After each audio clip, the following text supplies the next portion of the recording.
দেশের গণমাধ্যম জুড়ে বিচ্ছেদের খবর। ঘর ভেঙেছে চিত্রনায়িকা পূর্ণিমার। স্বনামধন্য পত্রিকা থেকে শুরু করে অনলাইন পোর্টাল সহ নেট দুনিয়ায় সে খবর ছড়িয়ে পড়তেই ভক্তরাও যেন ইঙ্গিত পাচ্ছিলেন গুজব নয়, ঘটনাটি সত্যি। গণমাধ্যমের এমন ভুল নজরে আসতেই সঙ্গে সঙ্গে জবাব দেন পূর্ণিমা নিজেই। নিজের ফেসবুক স্ট্যাটাসে স্পষ্ট করেন নিজের অবস্থান, জানান বিচ্ছেদের খবরটি ভুয়া, ব্যক্তিগত ও পারিবারিক জীবনে সুখেই আছেন তিনি।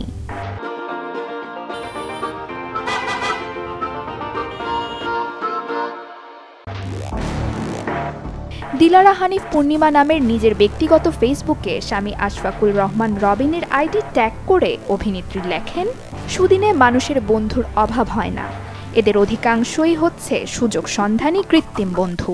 এরা সব সময়ই নিজের স্বার্থ উদ্ধারে ব্যতিব্যস্ত থাকে, দুর্দিনে এদের খুঁজে পাওয়া ভার। কিছুদিন আগে আমার দেয়া স্ট্যাটাসটি থেকে এমনটাই বোঝানো হয়েছিল। আসলে প্রতিটি মানুষের চারপাশে যা কিছু ঘটে এসবকে কেন্দ্র করেই স্ট্যাটাসটি লেখা হয়েছিল। দিন শেষে আমিও একজন মানুষ, সবার মতো আমারও কম বেশি কাছের দূরের মানুষ রয়েছে।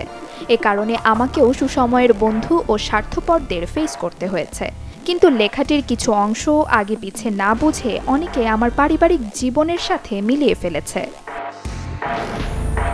সেখান থেকে কিছু সংবাদ মাধ্যমের অনলাইন সংস্করণের সত্যতা নিশ্চিত না করে অনেকটা চটকদার শিরোনাম দিয়ে সংবাদ প্রকাশ করেছে, যা আমাকে ও আমার পরিবারকে বিস্মিত ও মর্মাহত করেছে।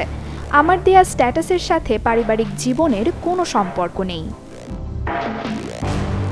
আদতে ঘর ভাঙার এই মিথ্যে গুজবের চর্চার শুরুটা হয়েছিল 19 অক্টোবর পূর্ণিমার আরেক ফেসবুক স্ট্যাটাস ঘিরে, যেখানে তিনি লিখেছিলেন কাছের মানুষরাই সম্পর্কের আবরণে লুকিয়ে থাকা বিষধর সাপ, যার অন্য মানে খুঁজে নিয়ে বিচ্ছেদের খবর ছড়ায় বেশ কয়েকটি গণমাধ্যম।